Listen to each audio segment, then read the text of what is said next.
So the hype is through the roof on this book. I saw Scott Snyder promoting this book on social media as if his life depended on it, but it absolutely lived up to the hype.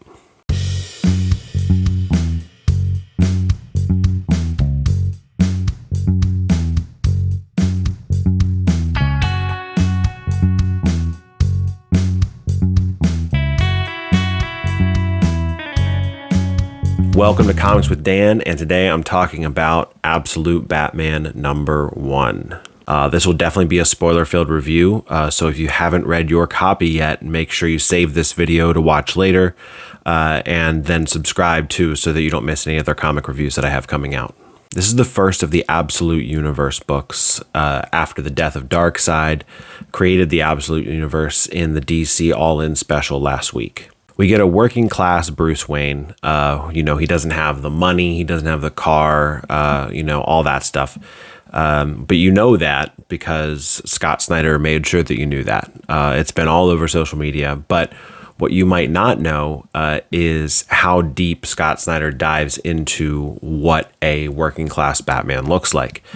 Rather than traveling and, learning from Henri Ducard, he studies things about the city, right? He learns by being an electrician. He learns by being a sanitation worker. You name it. Anything that has to do with the city of Gotham, he's had experience in it, and that's how he's learned. So he feels a little bit more, relatable, someone who's a little more accessible to a normal person like you and me. To me, this felt like so much more than taking a character and saying, this is Bruce Wayne, but poor now. It felt like he really put a lot of thought into what exactly this character would be. As far as Batman's concerned, he's so cool. He doesn't even really fight like Batman normally does. He's a lot more violent and relies less on, being stealthy and quiet, but really focuses more on the brute strength, which you can see, from how massive he is, that brute strength is going to be something that he uses pretty frequently. I don't think that there was any question as to whether or not the action in this book was going to be good. Based on all the previews, you could kind of tell that it was at the very least going to be a really action-packed book.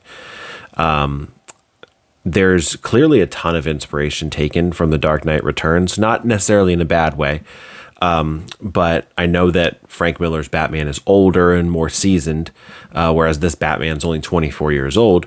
But both are brutal, both are big, and the party animals have which are the gang that Batman's fighting in this issue.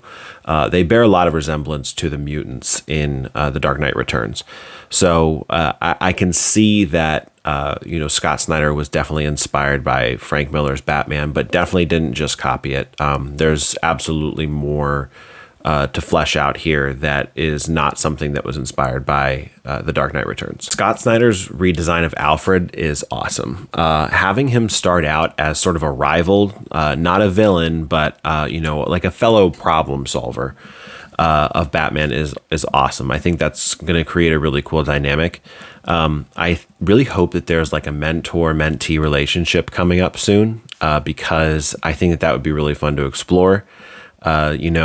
In regular comics, Alfred is sort of a father figure and a stopping Bruce from going too far kind of person in Bruce's life.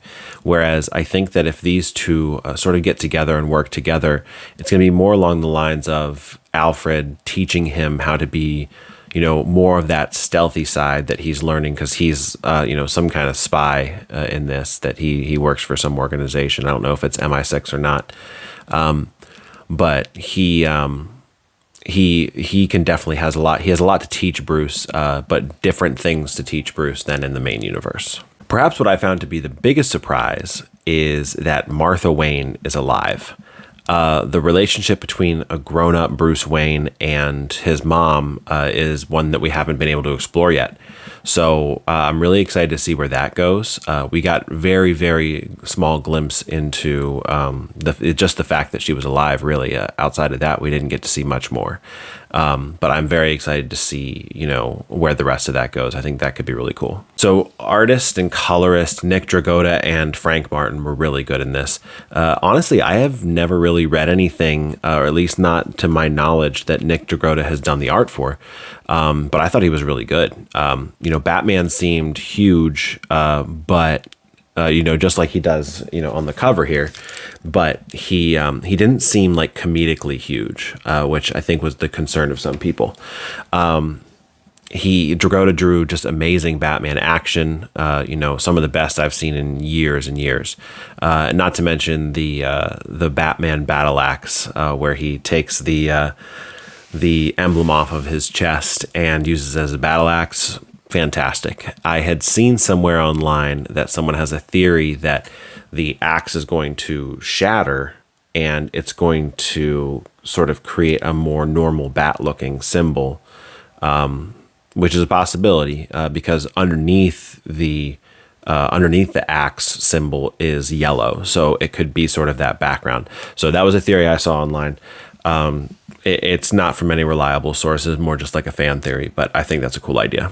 As for Frank Martin, I've seen his work on the Night Terrors event from last year, as well as Donny Cates' Hulk run, maybe a few other places. I think it's easy for a colorist to go a little overly dark with Gotham City whenever they're coloring a Batman book. But Martin restrains himself here, and I really appreciated that. I felt that there was appropriate levels of darkness for the moments that they were needed, but the entire city wasn't draped in shadow the entire time. So that was something that I appreciated about Martin's colors. What I really liked was the coloring used in flashbacks, making it look not quite old-timey, but at least making you aware that you're looking at something that was happening in the past. So that was a really good, coloring choice by Frank Martin. Clayton Cowles is a world-class letterer, so the lettering being fantastic here is no surprise at all.